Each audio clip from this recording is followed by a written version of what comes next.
What on earth is that? It's a Journey into Comics Network production! All aboard! I brought my pencil! Yeah! Then you never get to say like you did before.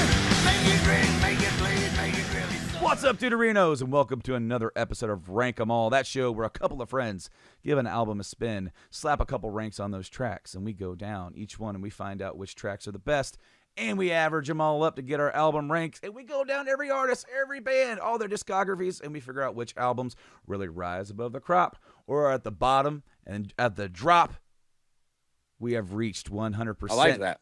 Hey, thank you. I've been working on that. I still messed it up. I'm a little bit out of practice with the podcast thing. Today, guys, we are doing Alice in Chains Facelift, and of course, I'm Brando. I'm one of your hosts here, and I'm not alone. You just heard him. He's Nate Phillips. What's up, buddy? Oh, shit. We're back at it again. We are officially in the Rank 'Em All weeds of Alice in Chains, and we are about to rock and roll with some ranks. We didn't come alone, Brando. As last time, we introduced them to the show, so we know them and love them already. Welcome back once again. Shit, I don't know how to do this because they're both co-hosts of other shows. So who the fuck am I going to play favorites for? Oh, no. Okay, because you have to give it down the first. It's got to go to TY because he's the man, the myth, the legend, the stepdad of the Journey into Comics Network. You grimy fucks. All I've been so far is the fucking Journey into Comics podcast goes, because I've been non-existent for like 6 months. It's true. It is true. But you are back at him again, my friend. And again, we came not alone. He loves that Danhausen. He also loves wrestling. And when we get to do Journey into Wrestling, it's amazing. Welcome back again, Buckles, my man. How we doing, man? Dude, I think we're killing it. I don't know if I have an official like familial ranking with the Journey into Comics crew. I'm not the stepdad. I'm maybe like the weird uncle. I don't think you want to be weird uncle, bro. Not in 2021. You don't want to. In like 2037, we're gonna have to be scrubbing you off the JICN, bro. It's not the weird. It's the weird cool uncle, not the uncle that like gives you like treats in his basement. He's the uncle that shows you how to use fireworks. So if we were on the Empire Strikes Back and this were the cockpit of the Millennium Falcon, I thought of this today. I'm like, it would be funny if I did this, and I completely forgot until we'd already introduced everybody. So unfortunately, we'll just pretend like we didn't introduce everybody because it'd be like, you know, I'm your Han Solo, and next to me is the one and only, the hairiest co-host of the entire Journey Comics Network, Nate Phillips. And he's like, I'm not hairy. Oh. And then see, because if you're Chewbacca, that makes TY Princess Leia. Like, he's definitely Princess Leia. And that makes Buckles C-3PO. I mean, I'll take it. Hell yeah. I'll take it. That makes Blaine R2D2. And that's all you say, Nate, for the entire episode. I completely agree, Chewy. Anyway, guys, we're talking about Facelift, the debut album from Alice in Chains. This album came out in 1990, August 21st to be exact. We had 4 singles from that. We'll get to that when we get there. They did have like a demo tape before this. And, of course, some of those songs did make the jump over. They are considered a genre: grunge, heavy metal, alternative metal, and hard rock. The album was produced by Dave Jordan. So Alice in Chains is very interesting, especially after giving, you know, we've already kind of preluded this in the intro episode, but, you know, diving into grunge and everything, we didn't want to start with the kings of grunge, or what everybody thinks of with grunge. We all think Alice in Chains needs a little bit more love. What's interesting with this first album is they're kind of all over the place with their style and their genre. Mm-hmm. Very much so. And they were on tour in support of this. And it's very interesting because they were opening for Iggy Pop, Van Halen, Poison, Extreme, but then also for Anthrax, Megadeth, and Slayer. So they were really getting themselves out there to a very broad and wide audience. And what's interesting is that during the tour, they found them subject to some hostile audiences. However, they earned the respect of others by standing up for themselves. If there was a guy starting shit, Lane would jump into the audience and beat the fuck out of that guy. Yep. Yeah, I love that. So just because these guys aren't thrashing it as heavy as Megadeth or Slayer, they're out there earning respect. And see, that's what's so cool is that I've always thought that among the so-called grunge bands, that Alice in Chains were just a little heavier. They're a little bit more influenced by some. I would say they're the most metallic out of all of them. Yeah, They're exactly. the most yes. Like Nirvana wore their punk roots pretty heavily on their sleeve. Yeah. And then you got guys like Soundgarden and Pearl Jam who were very much more into the psychedelia, but the only ones that sounded and looked like they'd come straight from Black Sabbath, that's coming from Alice in Chains. Exactly. And you know what? There are 12 songs on this CD. There's actually another song that was recorded during the sessions, and it was on the B-side to a single, but was never issued on CD. We're going to cover that song on like the finale episode. We're going to come back to those songs later. I kind of found out a little bit late and didn't get time to really tell you guys to go, hey, go look at this one song that's on this other thing that's also a part of this session. You know what? Don't worry about that. You know, just like usual, Metallica, we threw on some extra songs, and we're going to do the same here. So if you guys are ready to dive into this sucker, I'm ready, and we're going to go track by track. All songs are written by Jerry Cantrell, except where noted, and I will do my best to make sure that it's noted for the record. But yeah, are you guys ready? Very much so. Yes. Sorry, I'm just watching the baby go flying across the room on the other side. Trust me, it's you know what? We all got kids. Mine, thankfully, are both in bed. So you will I'm not. That's why I'm not even apologizing, because it's like, you know what? I wouldn't be mad if like Wyatt or Owen were running around in the background, or if Ollie was in the background. It's all the same to me. The only thing I got back there is that sweet N7 helmet. That is nice. That I lit up. It's a cool decor. It goes blue and red. So Ooh, tight. Kind of thought it was. But yeah, guys, we're ready. We're all ready. Facelift, the first track, the opening track, if you will, We Die Young, was the first single off of the album, released July 1990, about a month before the album came out. And I have in my notes, holy shit. This song kicks you in the face.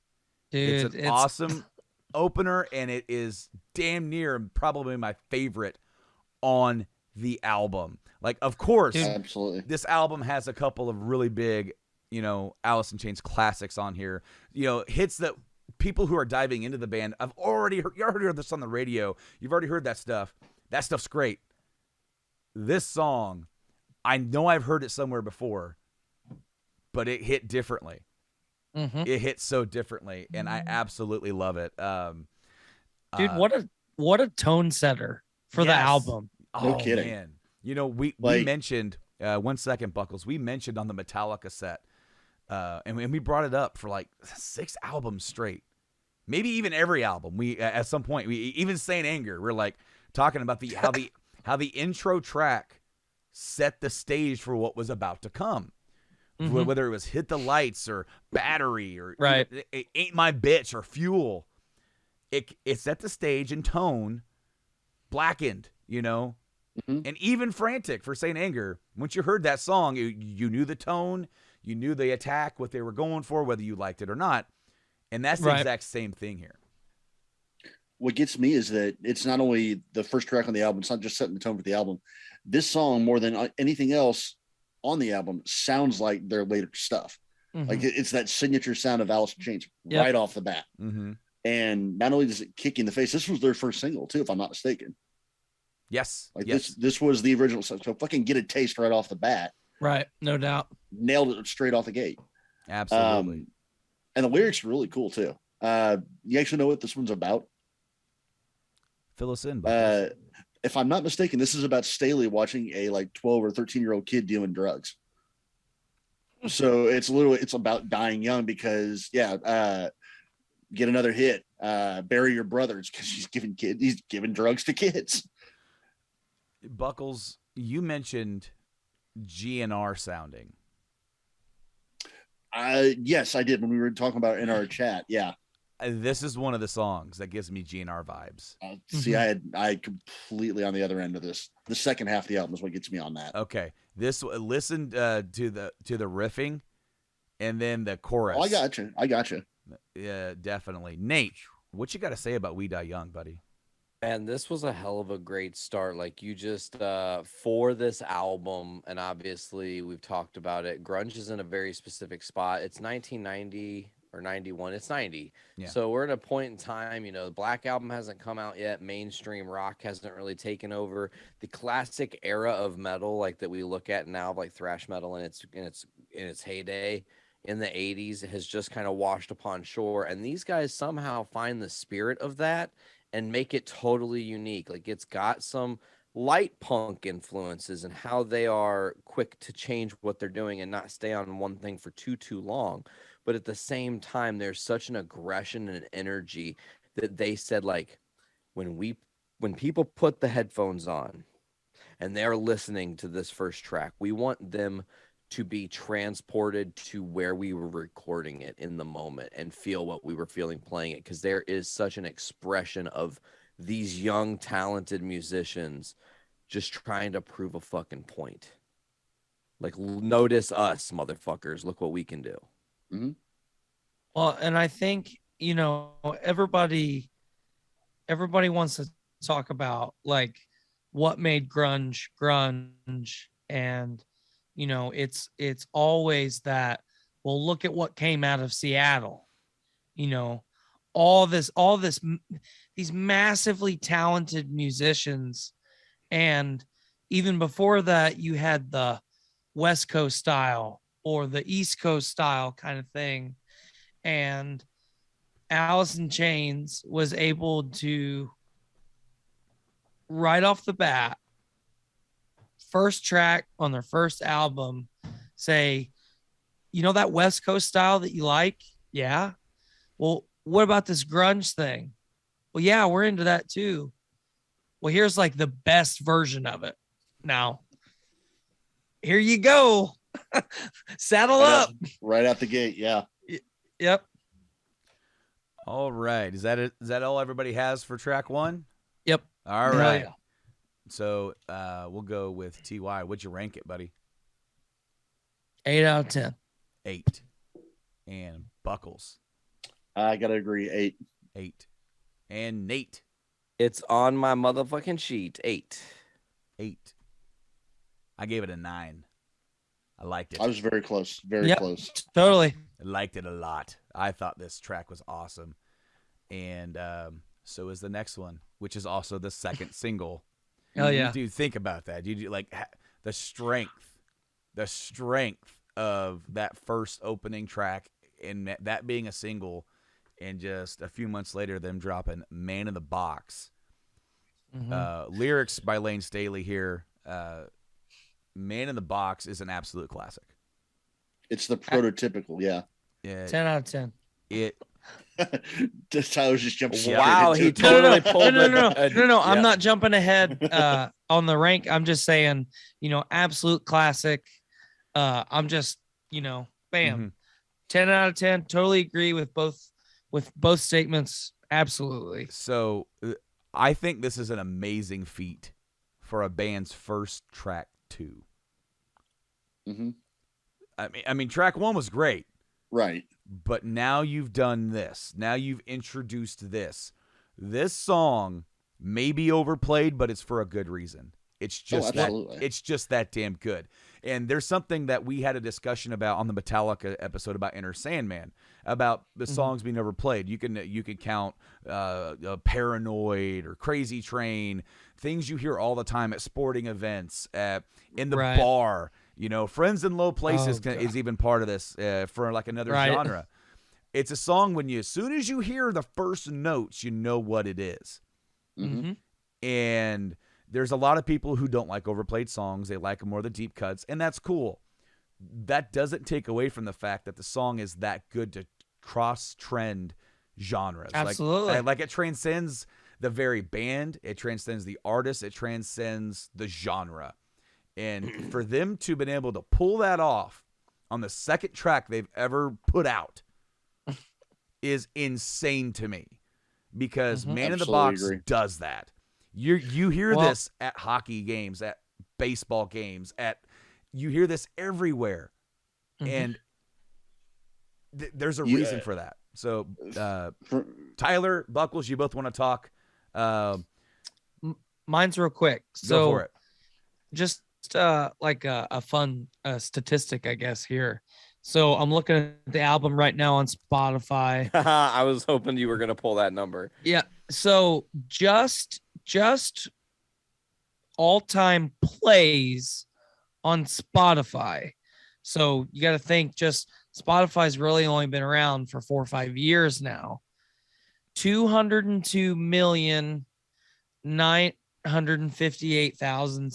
202,958,799 times someone has hit play just on this one platform. Now, obviously, this album has been out since 1990. So think about how many times this song has been played worldwide, all time since 1990. In the And- billions. In the billion, and that's all you need to say. Their know, their it's- official Absolutely, go YouTube, ahead. their official YouTube for the official video has 120 million views. Yeah, so right there, It's you're at 300 million. 332 million. Yeah, Yeah, no, just This song's two a monster. platforms. this song yeah. is a monster. It is. I mentioned on We Die Young that it was kind of the prototypical. You got the Alice in Chains vibe right off the bat for what you would get Mhm. later on.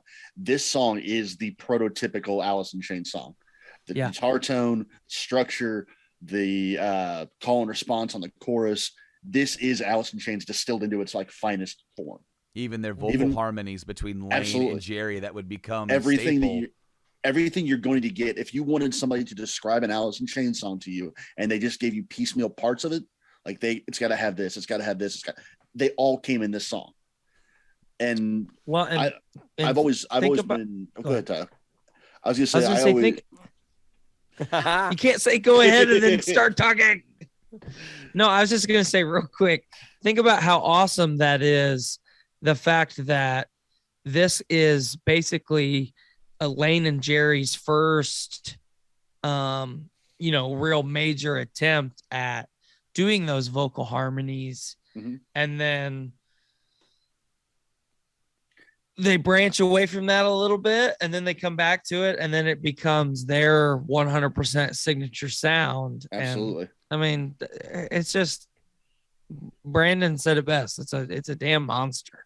I have a special connection with the song just because being 13, 14, listening to X103 down in Indianapolis, the local alternative station. It's the first song where I thought, did they actually play shit on the radio? I swear to God, they said shit on the radio. That's the coolest thing in the world. Yeah, this song.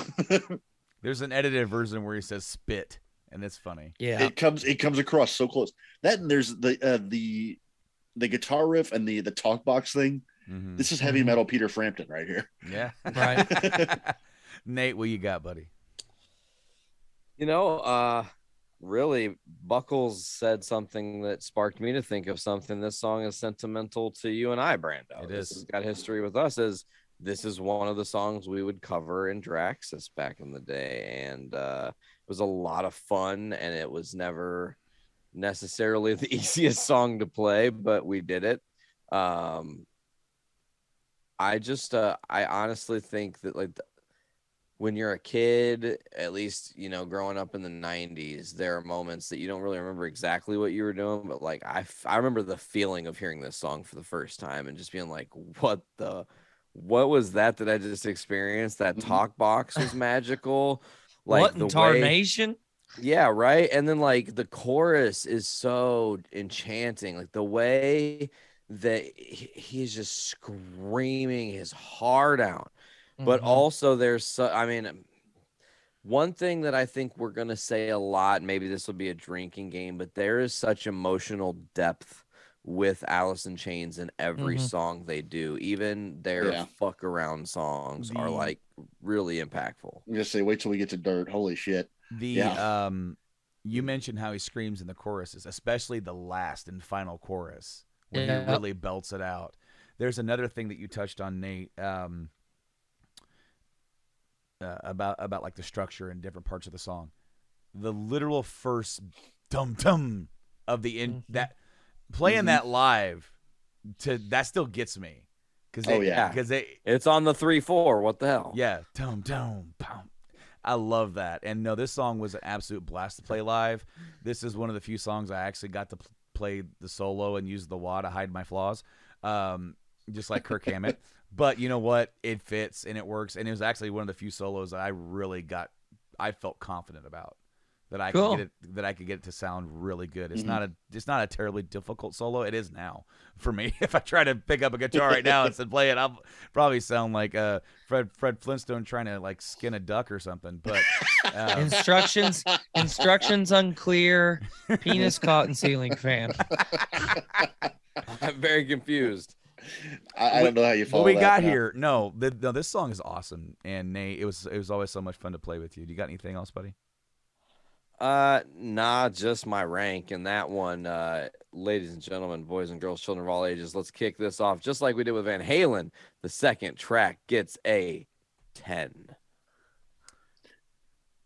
TY, what'd you give it, buddy? I said I didn't spill it early, but I tricked you. I bamboozled you. It's got to be a 10. It can't. You can't get in the potential billions of times played and not be a 10 out of 10. I mean, that's an air high five to you, Nate. Yeah, but I have a thought too, real quick. Hold on. Go ahead.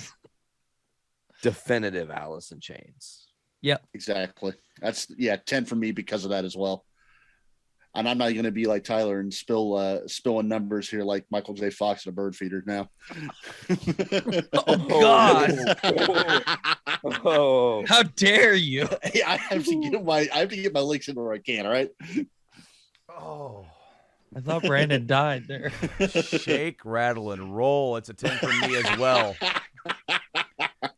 It's a 10 for me as well. Love it. So our first 10 off the bat. We almost had straight 8s, but I decided to like that song a little bit better than you guys. The next song is Sea of Sorrow, and it was the third single. We're going right down the track listing for the singles.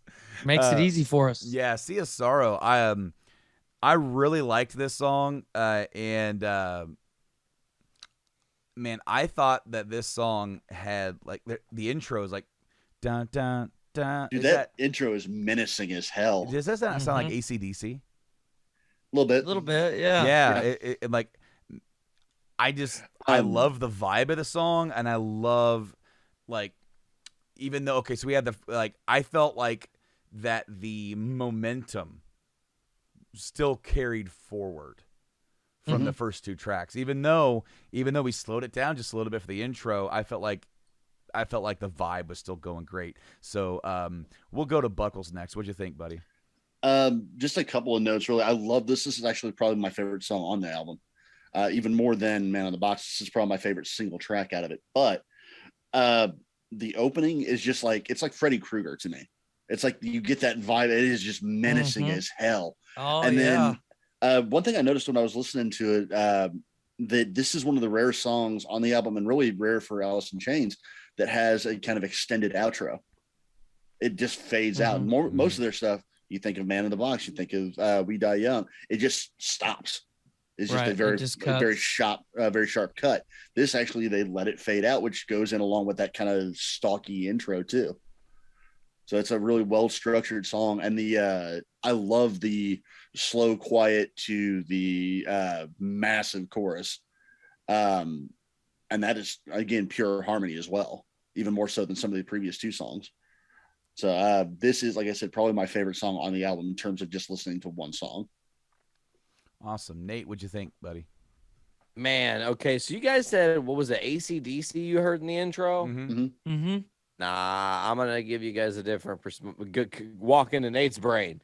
First thoughts, Dire Straits. I was like, Dire Straits? Ooh, yeah. Yeah, right? Like, actually, really, yeah. in a beautiful way, like total beautiful homage. And then Future Trippin', I'm just saying, there was once upon a time a certain particular grunge band on stage had on their guitars that friends don't let friends get friends haircuts. And let me just say that in that era of Metallica, this song has some early load sounding guitar vibes with the way they're using a slide and they're doing like I the can see that. strum pick, like plucking. Like, Yeah. man, Brando, yeah. I gotta ask you specifically, since you guys have done Van Halen. It gives me a little bit of vibe. The single from the Twister soundtrack, Humans being. Yes, there's a Okay. like for some reason the intro to this makes me think of Humans Being. I don't know what it is. So Nate, you mentioned load. Yeah. I have a note about that later. Okay. There's multiple times, and I got to remember exactly what songs. I didn't get that directly from this one. If I listen again, I might, but I got it somewhere else.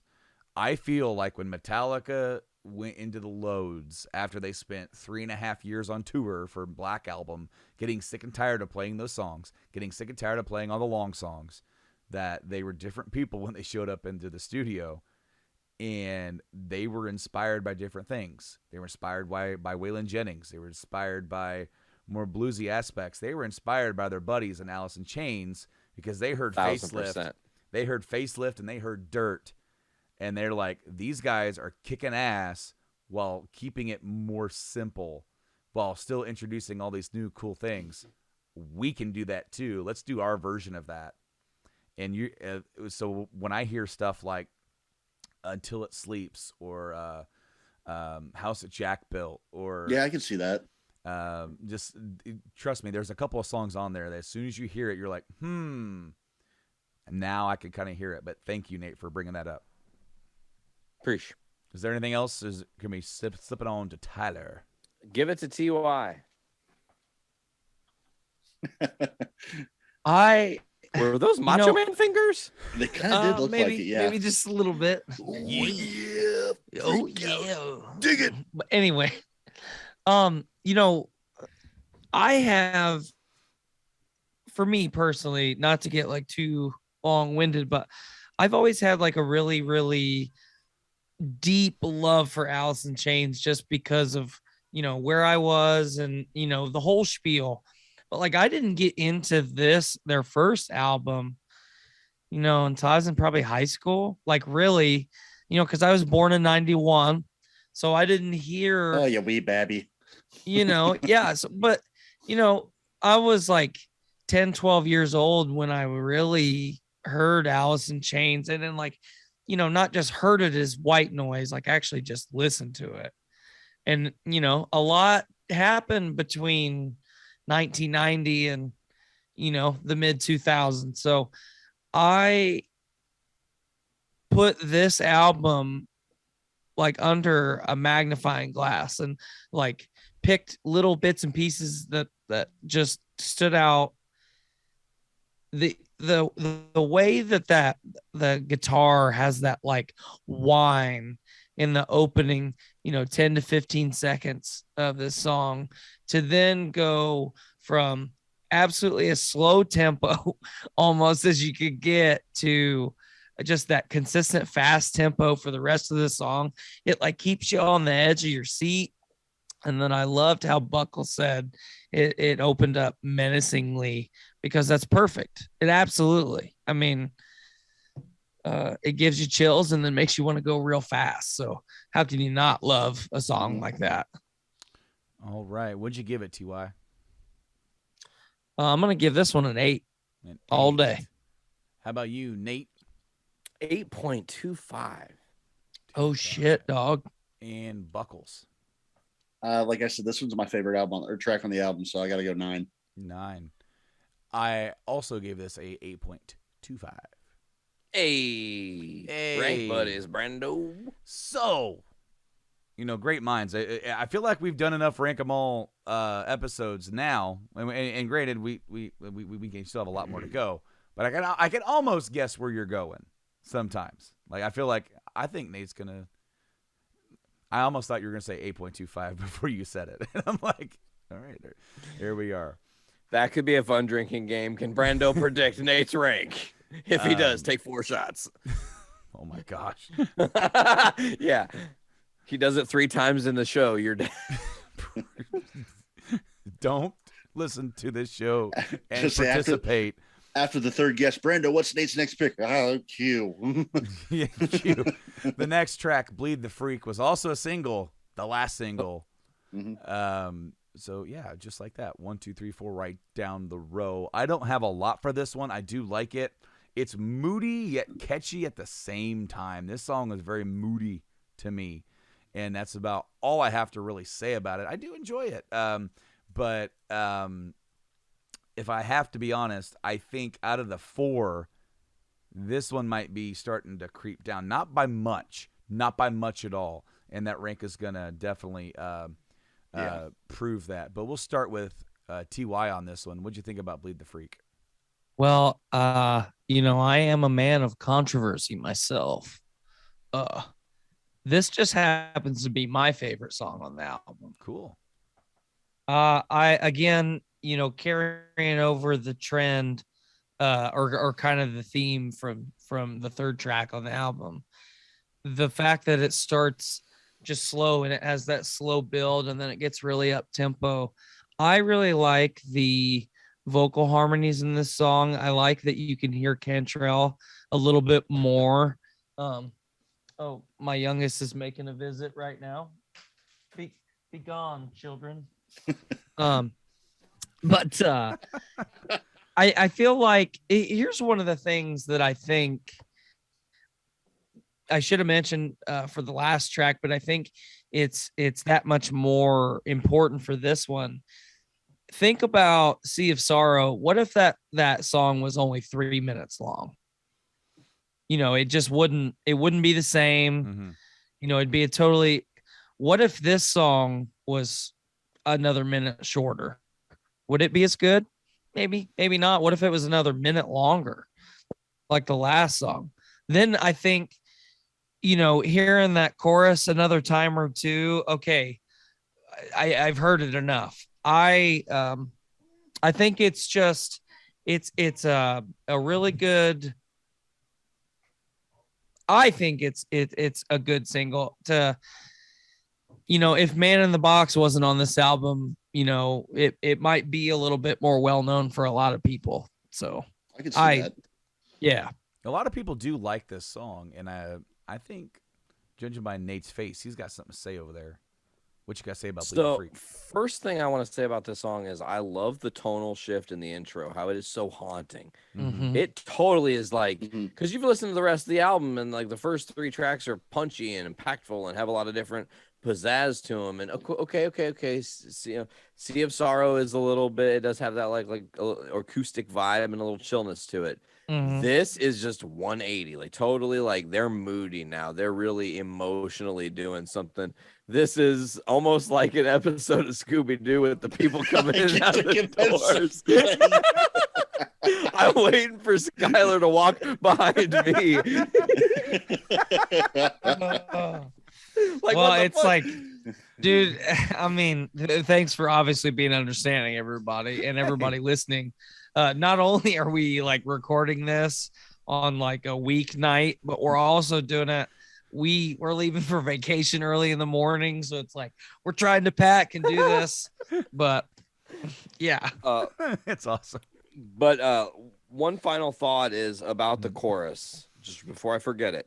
Oh, 2 things actually. The solo is incredible. I think it kills. It's one of the better solos on the album.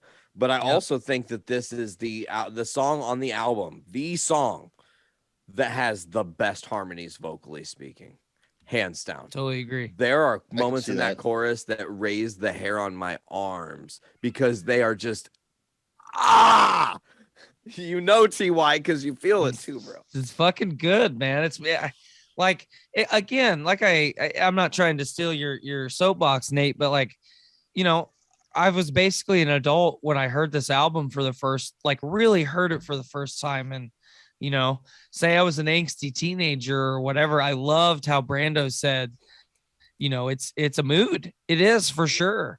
But it's got like, I'm sad, but I'm fucking pissed off. And, sadly, that's too many teenage males in America's you just described it's perfect. You just described the early 1990s. Yep. Buckles. I'm actually not as big a fan of Bleed the Freak as obviously Ty and Nate are, but I did want to point out just with Nate. That didn't make me walk off the show. I I've had it. I got Sad thing is, he takes his headphones off just as I actually had a point for him specifically that I disagreed with you about I disagreed with Nate about the solo specifically because I feel like the solo gets buried.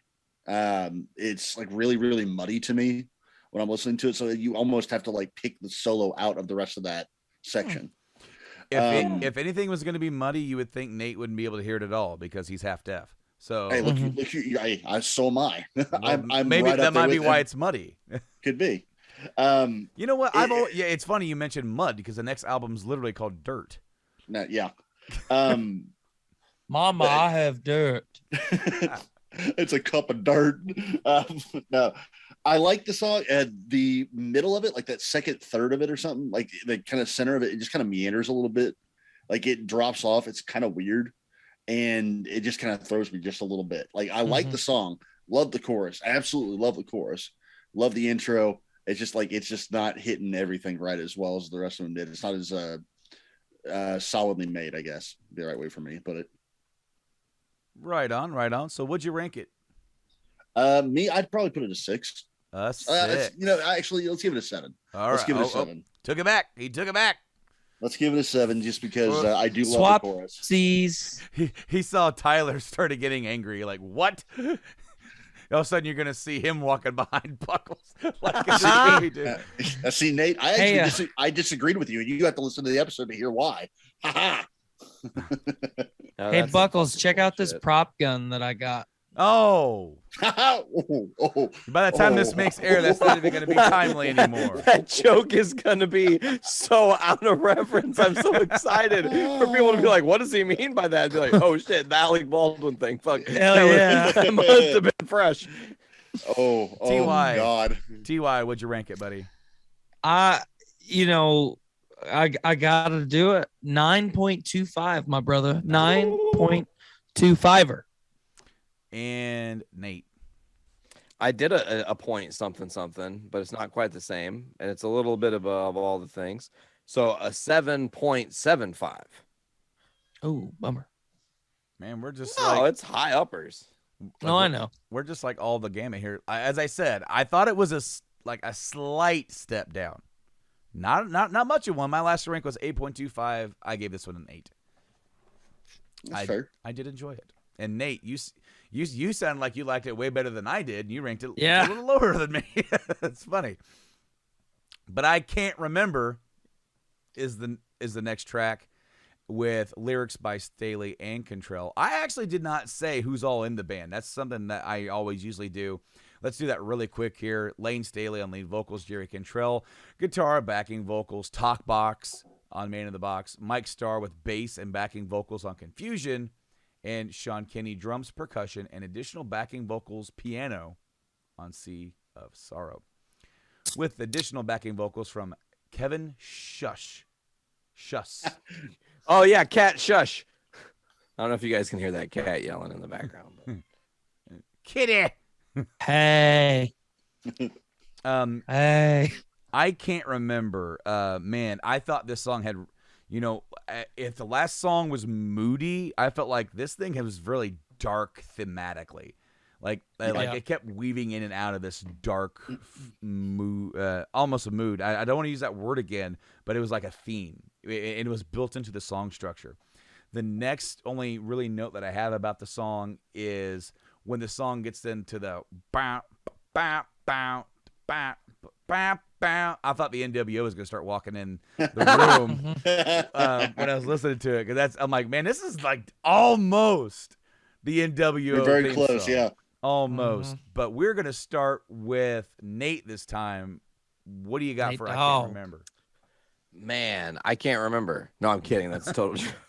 I'm an asshole. Somebody had to make that joke. Seriously. I get it out of the way now, right? We're not going back to it. But like, honestly, I thought the song was really groovy. It has like a slowish melancholy build in the intro that you're just like, all right, like where are they going? And then by the time you're in the song, you're like, all right, like what are we doing? And then before you even know what's happening, and this is one of my favorite parts about the style that they play in, they're so good about shifting that you all of a sudden are in this really artsy breakdown that they're doing, and you're just like, wait a minute, how do we time travel through that fucking song? Like, there's 7 other things that have happened, but here we are at this cool breakdown that's unforgettable. But like, there's like, okay, another thing I really liked about the song that's in my notes is the whispering. The whispering and the responses, man, that shit gets me. But also there's parts of the guitar in this song that give me and I know Brandon is going to immediately get exactly what I'm talking about. Megadeth Peace Cells era guitar work. Just across this song so much. Yeah. Good Morning Black Friday, a little bit of like Devil's Island. Like there's all kinds of Mustaine influencing them on this, I think. Yeah, absolutely, Nate. Thank you for mentioning that. I actually did forget to write that down. But yes, I agree with you. We're on the same page with that. Buckles, go over to you next. What'd you think? I'm glad you pointed out that main riff and how it seems like the NWO. I actually got a different vibe from it. But I did notice that verse riff. Makes me wonder if they wrote this around the same time they wrote Man in the Box, because structurally there's a lot of similarity between the verse riff here and the main riff on Man in the Box. So it makes me wonder if they'd written them, maybe that they wrote Man in the Box still in that kind of mood, that kind of vibe. Right. This is where that came from. The structure on this one's a little looser. I kind of agree with Nate that it kind of feels like it builds and builds and builds, and then all of a sudden you're just somewhere else entirely. But for me, it's like it didn't really peak. Like it just kind of builds and builds, and then just like it just kind of stops. Like, okay, you want the crescendo, and you never really get it with this, which is in its own way, it's a good thing. I really did like it though. I like the atonal kind of sound in the beginning of it as well. The intro, they really nailed a lot of intros on this album, but this is another one where it's almost a little menacing because it's got a weird like atonal thing to it. Just me, but not the most memorable song on the album, but still really solid. Nate, before we get to Tyler, to add to your Mustaine, I can't remember if it's this song or if it's a different one, but I got Five Magics vibe from Rust in Peace. Definitely this song. Okay. It's been a minute since I thought of that, since that hit me. But TY, I can't remember. I don't have a whole lot to say. I think Buckles and Nate, I'm kind of in between the two of them for most of it.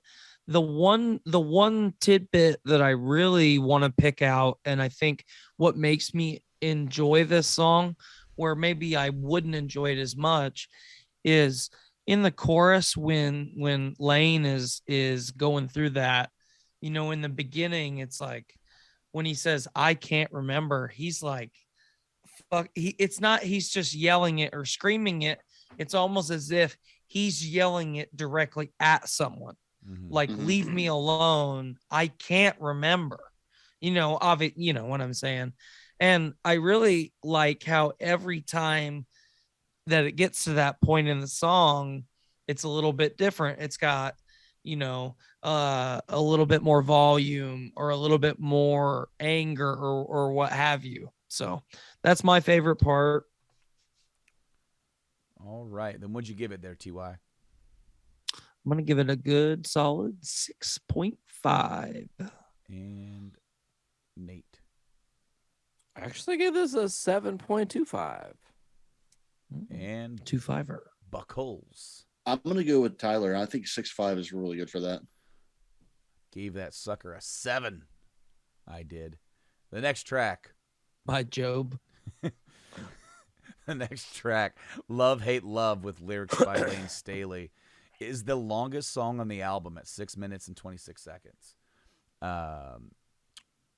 This is the slowest song yet. And the only note I have really for this song is I wrote this. I may or may not have been elevated when I was taking notes for this. Allegedly. Yeah, you were. I wrote Heavenly Morose. Oh, yeah. And so that's all I've got. We'll start with Buckles this time. What'd you think on this one? Actually, I kind of build off that Heavenly Morose line. This is the one song on the album that kind of foreshadows Dirt a little bit to me in terms of feel. Just because of how just completely desolate, just fucking morbid this song is. Yeah, feels. dude, It's for a me, dirge. It's a fucking you funeral gotta dirge. be in a good mood when you're listening to it, because if you're This not is- in a good vibe, it will drag you down, like no Right. doubt. Right. This is actually probably my least favorite song on the album. Me too, same. It is. I'm big on structure. Obviously, I mentioned it a couple times now. This one has very, very little. It just kind of drags. Like it's just this sludge drag. It's a great mood song. If you're pissed off, you want to listen to something like this. If you're like I said, I listened to this at work all day Friday, where I just did nothing but listen to this album over and over. The mood that I was in, this was good for. But it's just like it's. Whereas the first half of the album, or the first first four songs, they're definite singles. They're tight, good structure. This is the anti-single. This is the long drawn out. I just not my style. Yeah, this wasn't getting any radio time, like for sure. No. Nate? Have a retort to what he just said about it not having structure, because my only note of this song, I listened to the song 4 times and didn't write anything because I kept thinking about what I was about to say, and I was like, nah, this song has a genuine rawness. Like, they had a demo of this, they maybe played through twice and said, let's record it, and this is what you're hearing, and it's pure. I can get that. It's just them feeling the idea, and when they were done listening, they were like, yeah, that's it. That's the song. Yeah. That's where I say it's foreshadowing Dirt a lot. Yes. Because that whole album is like that. Right. Yeah, this I don't know. Sad jam band. It's kind of like that's oh god. that's this, and you know, I hate Would that I be hate real to call dead Alice in- fish? I hate to call Alice in Chains a jam band, but you know, that's totally 100% the vibe that the song is. This one, it just drags on way too long. Yeah. Okay, Ty, what'd you give it, buddy? I'm gonna give it a 4.5. I legitimately, you know, I appreciate the lyrics. There's a lot that I do appreciate from the song, but it's just too damn long to actually listen to it. Nate? Gave it a 6.75. Oh, Sames. I did too. Samesies.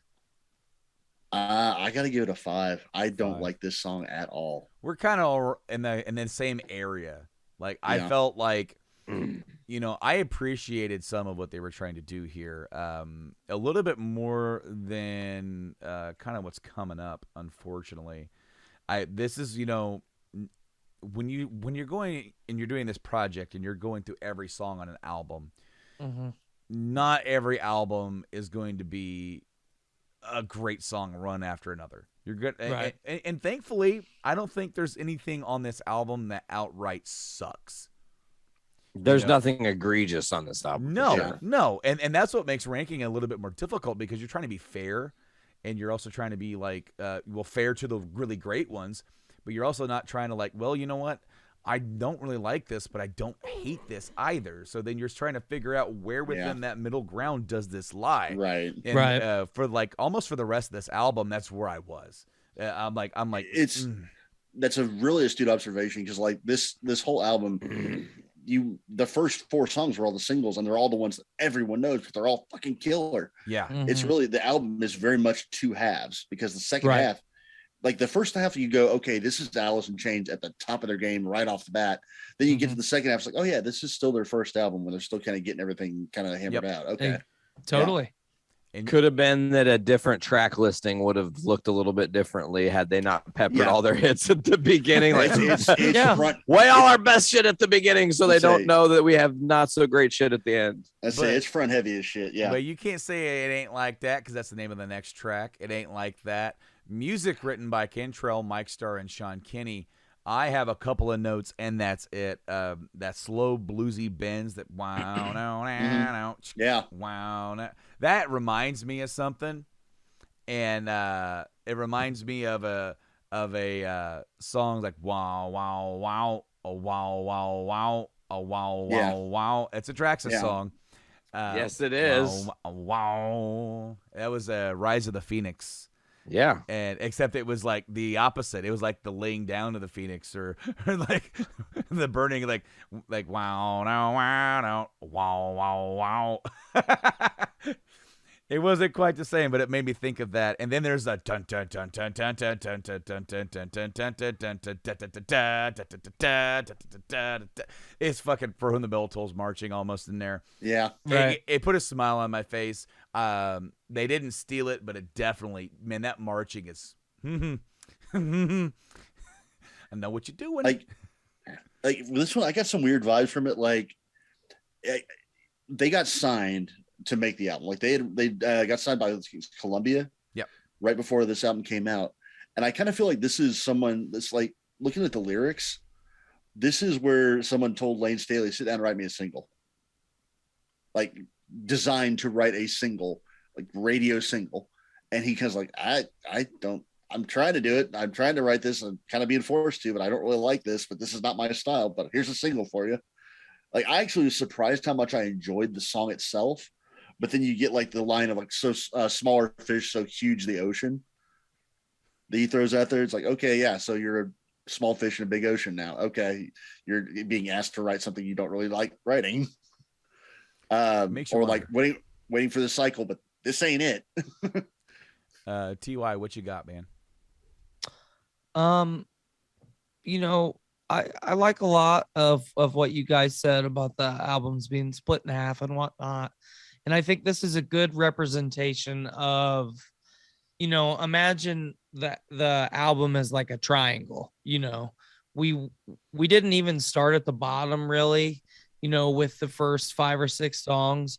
We just went straight to the top. Mm-hmm. And then now it's not a gradual slope coming down the other end. I enjoy this song. I think the chorus is pretty catchy. This to me is the most, you know, air quotes here, the most radio song for sure. Definitely. For me. But yeah, other than that, I don't have a whole lot to say about it. Nate? All right. So we are on It Ain't Like That. Correct. And here's a couple. No, I know where we are now. I'm just setting the stage. I'm just hyping you, Nate. I'm trying to be your hype man, dog. You can hype me. I'm into that. But I am not necessarily into this song. Why am I not into this song, you might ask? Well, I think it's just... Have you ever... what's the best way to look? Have you ever played Street Fighter against a kid who only knows low kick? Low kick, Yeah. low kick, low kick, low Okay. kick. This song doesn't get out of low kick. It is the same low kick through the whole song. It's Okay. that, For sure. it drones that. on. Droning is the word I want to use here. I literally in my notes wrote it's a bang header because it's not. It doesn't even make sense. It's not even a head banger. It's got this like you want to be like, but at some point you're like, okay, I've been doing the same kind of head bang and you haven't given me any payoff. Like, Right. give me something more. And also, he stole from Hetfield. He definitely snuck a Hetfield. Yeah. I was going to say, this is the, well, okay. Yeah. I was actually getting ready to say this something about, because it's the first time you hear him do it. He does it again on Dirt with, I want to say it's Godsmack, where he gets like, yeah, like halfway, like towards the end of the song. God, there's another one he does it on, like, might be Angry Chair. That was actually Howard Dean.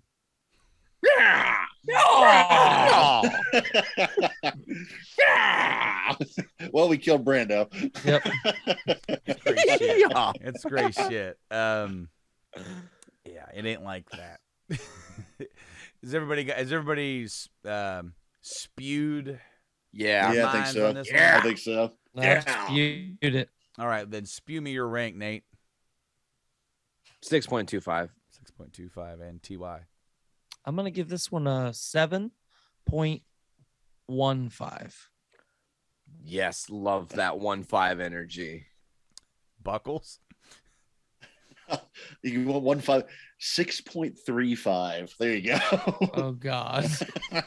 We've officially We're just gonna fallen make off the rails, we're fellas. just- let's make What Brando's have job we just a little done? more difficult. You're making me type this shit in, guys. Sunshine is the next track, and it has no other credit, so it's just Lane Staley.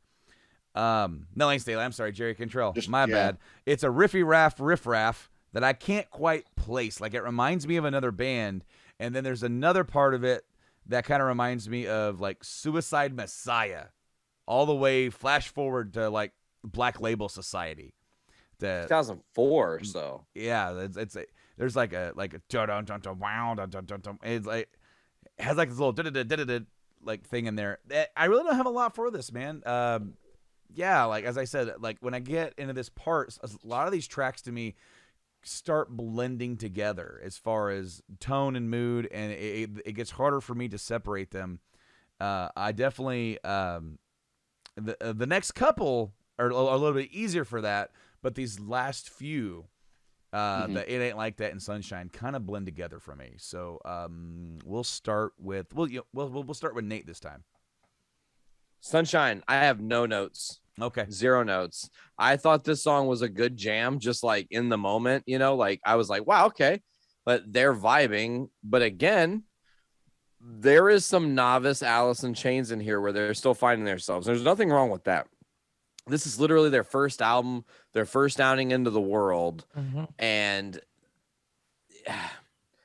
I guess for me, this is not the song, like the way the verse works and how it has this like up tempo thing, that as soon as you get to the chorus and they pull it all completely back to this halftime thing, I'm like, boner killer.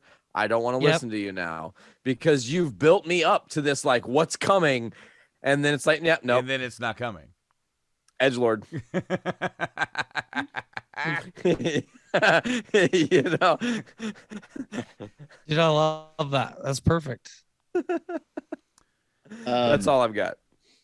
I'd say, Brando, you mentioned not being able to place it. This is the song where I thought I got GNR vibes. Like this, next song for me, definitely. Well, yes, I can see that, the same one. But like this, I get verse. I get like Mr. Brownstone a little bit. Seriously, that's where and then I actually like the chorus, but it's the only part of the song I really like. I love that the harmony when he says sunshine is the really. Yeah, but if this would have been the chorus to a different verse song, I think it would have been amazing. That chorus harmony is the only part of the song that sounds like Alice in Chains. I mean, that's I mean, is it a bad song? No. Is it an Alice in Chains song? No, not at all. But it's weird. It's Nate get it right. Like the structure's odd, where like the verses don't fit with the chorus at all. Yep. They were still Alice handcuffed when they wrote this. This is where I'm thinking, okay, they're still coming right out of the 80s. Like they're still coming out of the 80s metal. I'm not acknowledging that joke, Nate.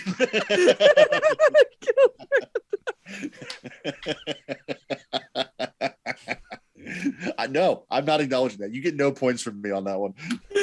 It was great. God damn it. They're Allison finger traps. Witness me. They're Alice in Chinese finger cuffs. The more they pull away, the more tighter it gets. The tighter it gets. TY, you got anything to add for Sunshine?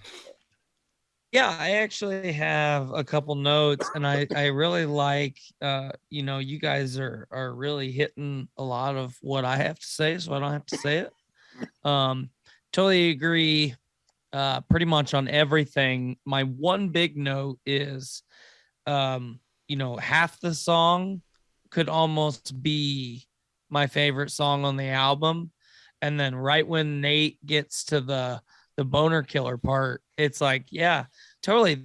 It makes the song not fun because it gets you in the mood. It's up tempo, you're vibing it, and then boom, it's like, oh, the bottom just falls out of it. Yeah. Well, where am I at now?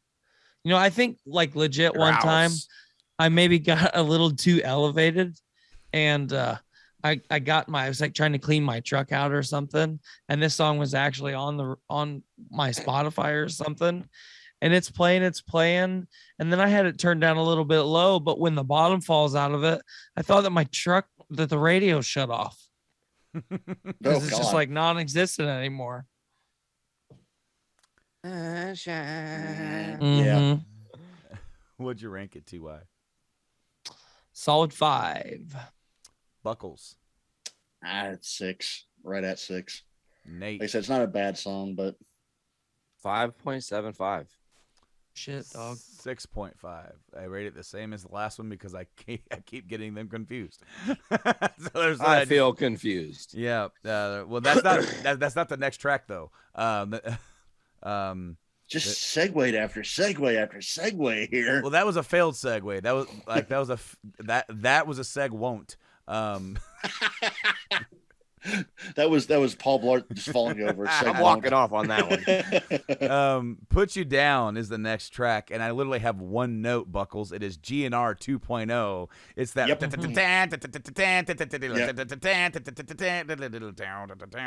like, man, did they find a riff tape from Appetite for Destruction, and just like, hey, I like that one. Slash is like, have it, man. I had 2 notes for this. So I had first note being definitely more GNR. Second note is looking at the lyrics. Hey guys, I think Lane Staley might have an addictive personality. When the chorus is, I don't need you, but I can't put you down. Let's think about this a little bit here. Well, to be honest with you, Lane Staley didn't write the lyrics. Really? No. I'll be damned. Oh, Jerry. That'd be Jerry. Yeah, we'll go to TY next. What'd you think about Put You Down? I didn't hate this song. Totally agree with the GNR vibe. That's one of the things that has bothered me or kind of bothered me with a lot of this first album, actually like diving into it and trying to pick it apart, is a lot of things that maybe sound like Guns N' Roses. I don't want them to. I don't like them. I want Guns N' Roses to be their own thing. I don't need to hear, Guns N' Roses 3.52, version A, Windows 64-bit. Like I don't. Oh God. Yeah, I just, so yeah, it's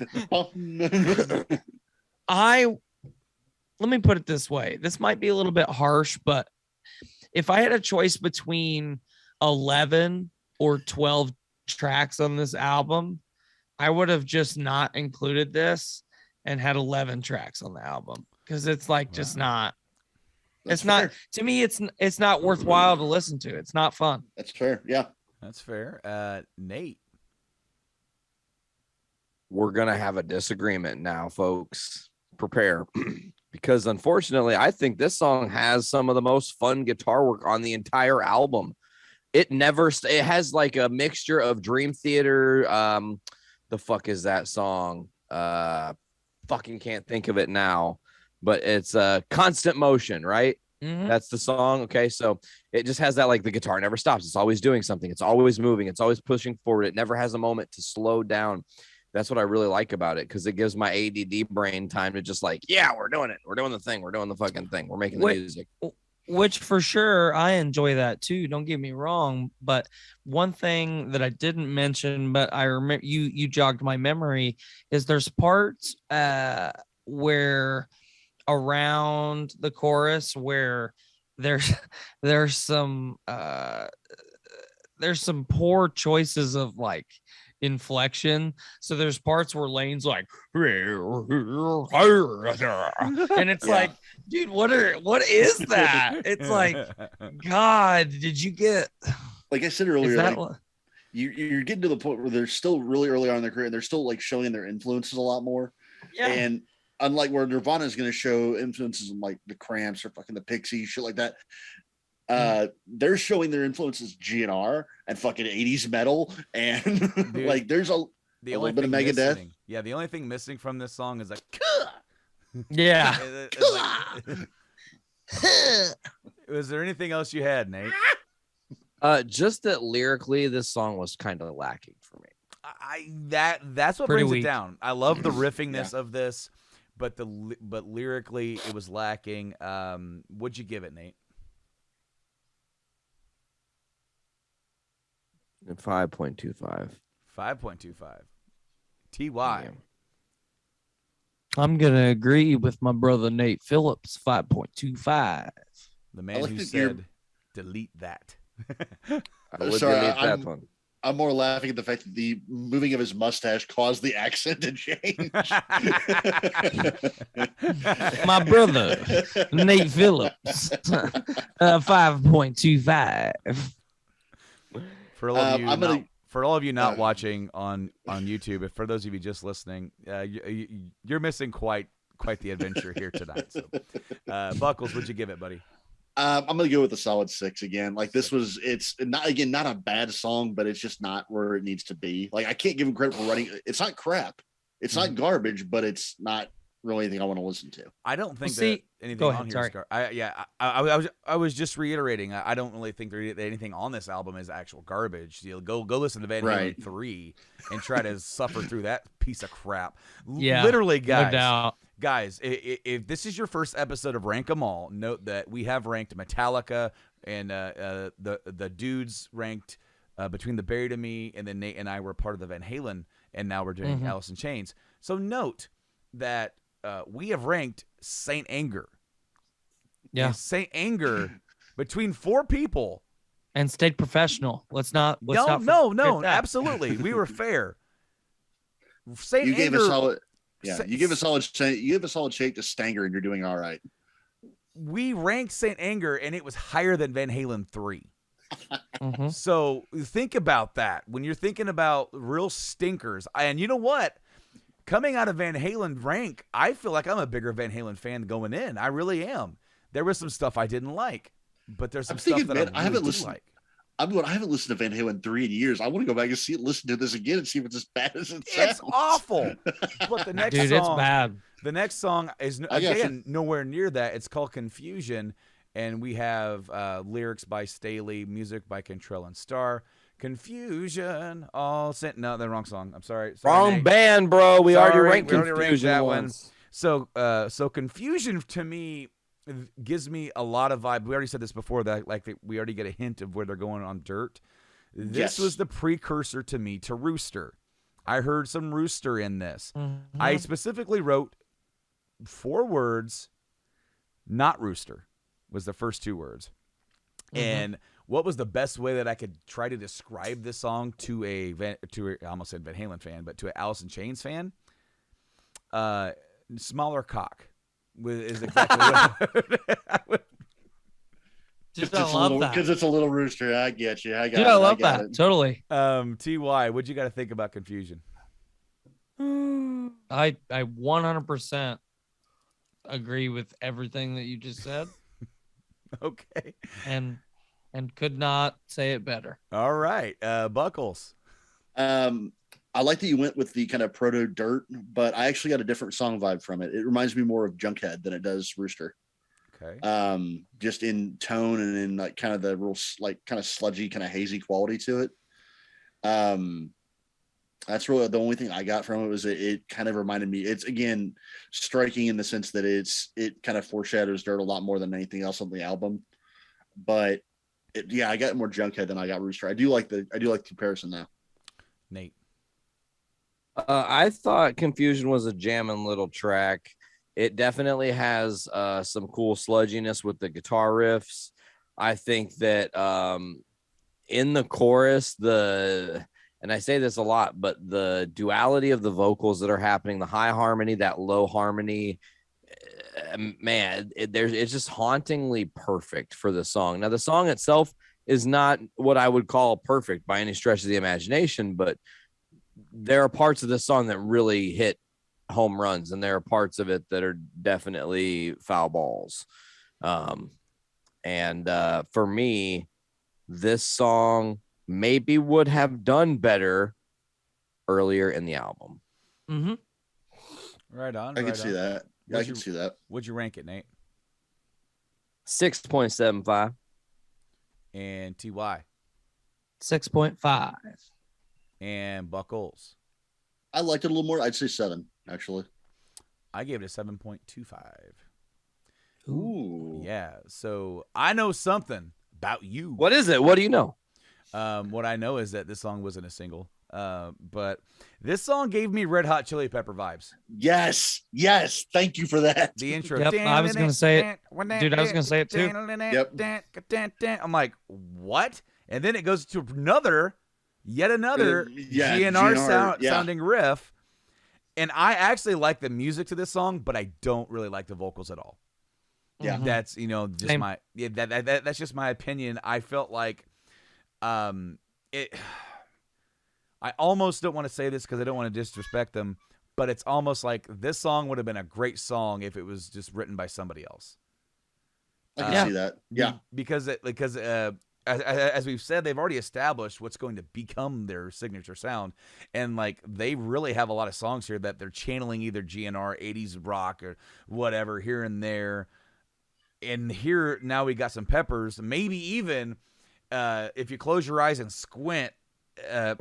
That guitar riff was probably also used by Les Claypool at some point. Maybe. So it's like, I don't know. Or Milli Vanilli. No, you see, Milli Vanilli didn't man. use it. The band that played for Milli Vanilli probably did. True.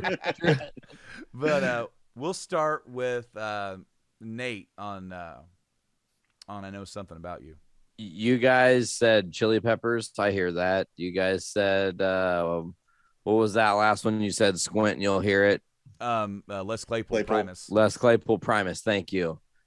Bruno Mars is the first thing I thought of. You know what? I was like, Yeah, I okay, don't hate all that. right. I don't hate Like, that at all. All right. no. Like, obviously, it's pre Bruno Mars because like he was like probably not even born in 1990. Jesus Christ. But the chorus of this song is smacking so hard. It's one of my favorites on the album. The dual vocal harmonies for me are fun, and I really had a blast revisiting this song because it's got this song would have been awesome on Guitar Hero. You know, I'm just saying, just keeping it real. I like it's a fun song, but it's not. I don't listen to Alice in Chains for fun, I guess. I don't want to have fun. I'm not gonna go bopping down the sidewalk listening to Alice in Chains. You know, everything's I happy do. go lucky. But like, I had 2 notes for this. Here comes One, Buckles bebopping along, listening to Alice in Chains.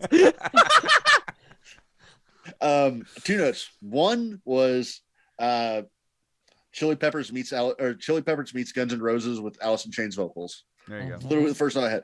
Second note, swing and a miss.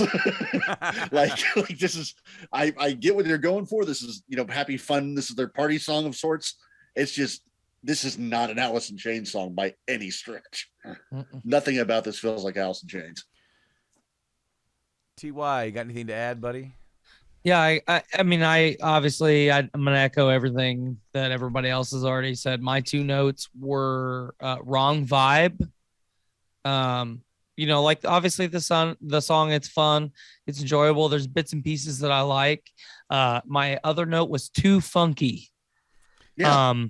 You know, it's like, because obviously like the Primus influence, sure, say whatever, or the comparison, sure, say wherever you want. I love that. I like Primus. You know, I love Chili Peppers, but it's such like it's so inherently different that, especially with being that up tempo and just that fucking funky right out of the gate, it just does it clashes so much. Thank you. That's what I was That's gonna say. exactly what I was That looking for, yeah. it just doesn't feel right, and I really, you know, there's been a couple of songs that I've said that, like, I haven't really not like enjoyed, but I didn't love. Like, this is the one for sure that, like you said, Brandon, if somebody else would have done it, I probably would have really enjoyed it, but I do not enjoy it at all on this album. Allison Funk gonna give it to you. I kind of want to hear Bruno Mars cover this now. I'm not gonna lie. Please no. Anyway, TY, what'd you give it, buddy? You know, 5. Can't do any higher. And it's not really fair. I hate to say it, but it wouldn't be fair to them to give them any less. No, I mean, this is a really neat little song. It's just, it's not a bad song. That's what I'm Again, saying. Yeah. Reiterating what I said, there's nothing on this album inherently bad, but like really bad. But it's in a weird vibe where you're just trying to find a place for it. Mm-hmm. Buckles, Exactly. how about you? Like I said, swing and a miss. This is a 5. 5. A good song if somebody else wrote it, but not on this album. And Pull that ranking back up a little bit to the real world where we want it to be. I gave this one. Whoa. Real world. At what point have you ever existed in the real world? It is pretty good. It's pretty good. I thought this song was pretty good. 8.25. yeah, you did. Whoa. Yeah, you did. Yeah. I gave it a 6. It's a rare one when I outrank everybody by a lot. It is. But the next song is the last song on the album. Real Thing with lyrics written by Staley. This is the outro. I have a couple of notes, but not much. Really Metallica intro vibe for the verse part. And also, this is the second song on the album where he gets the yeah. And then tops it off in the chorus. I believe it's in the chorus at the end where he goes, woo! Isn't this the one where at the very end he screams sexual chocolate baby or something like that? Like the very last like vocal you hear on the album is him screaming something about sexual chocolate. Well, now I got to pull that up. I am pulling it up right now. I swear to Christ. Because we're gonna get to the bottom of this. I'm listening. Yes. he said yes. Yes. He absolutely does. Sexual chocolate, baby. Like that's like okay. The guy was just they kept recording vocals. They just let him say it. Is that Fred Durst? Is he coming in? What, Fred Durst with a steel chair?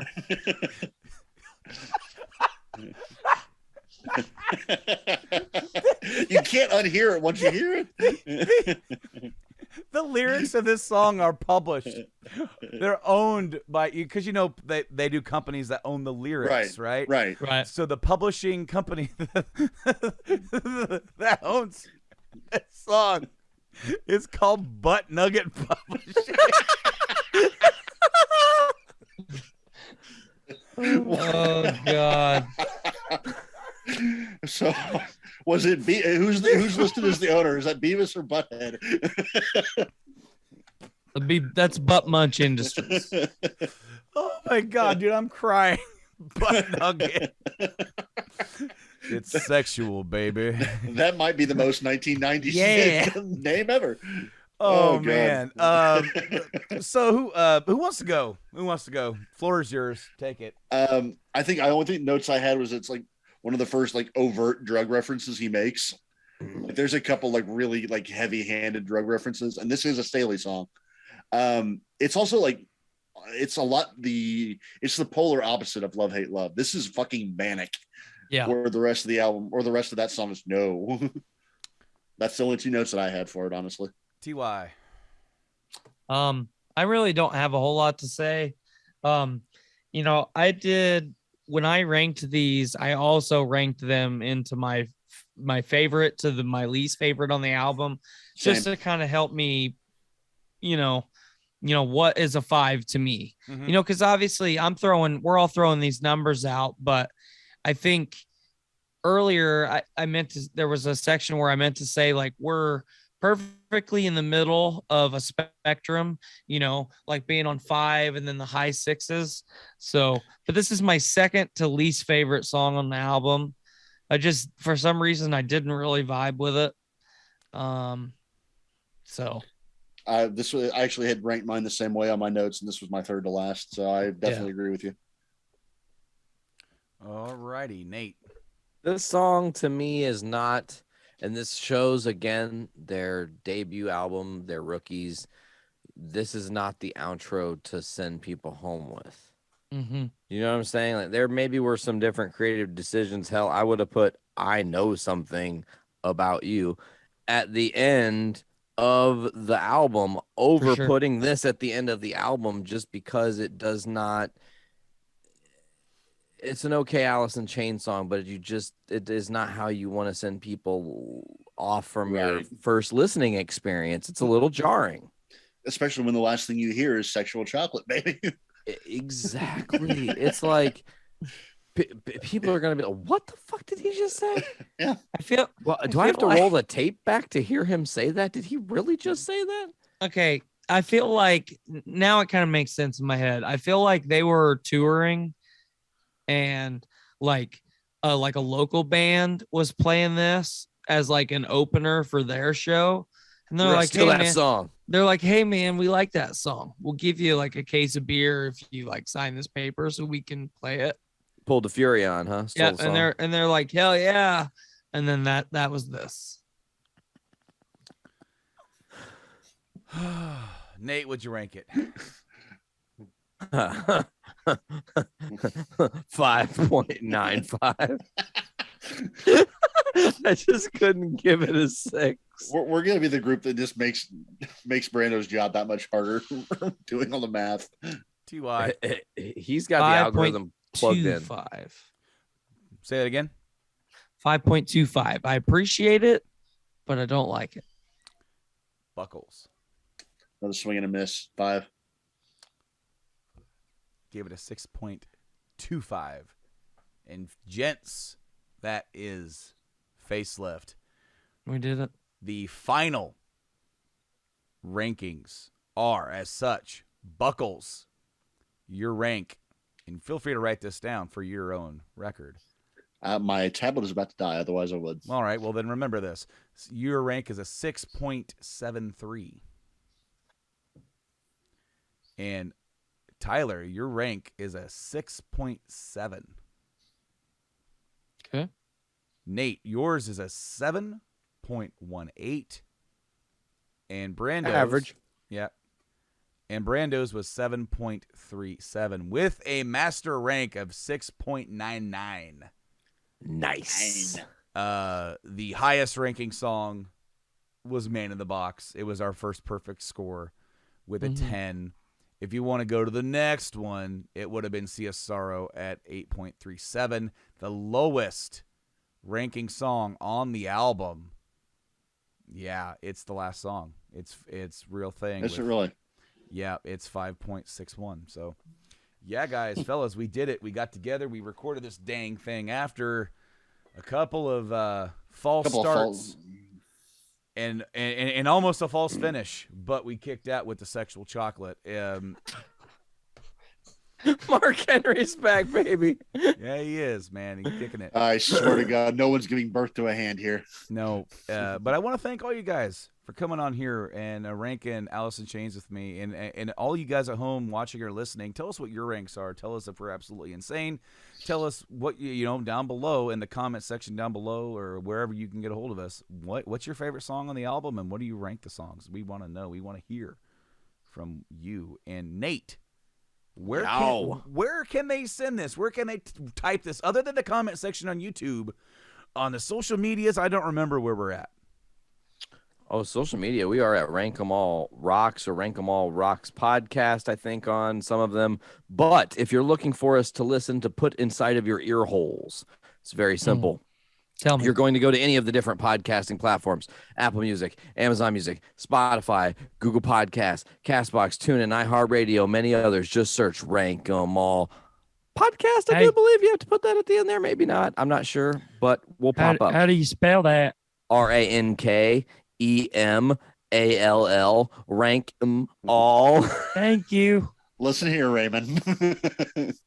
Hey, I love lasagna.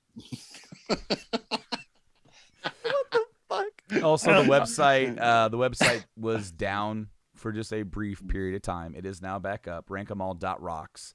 So, Hell yeah. So it's back up there. And, of course, you can also check out the backlog where we've ranked Metallica, Between the Buried and Me, and Van Halen, all in the backlog and the catalog, all ready for you to dive right in, man. But we're ready to listen to Dirt next week. That's going to be harder than hell. I'm looking forward to it, but at the same time, I'm not sure how I'm going to survive this one.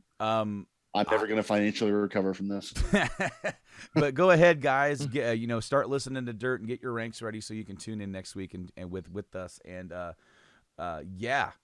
Nate, Put dirt in your ear holes. Dirt in your ear Oh holes. shit, dog. But yeah, Buckles, thank you for coming on. Tyler, thank you for coming on. I missed you guys so much. Nate, I fucking missed you, dude.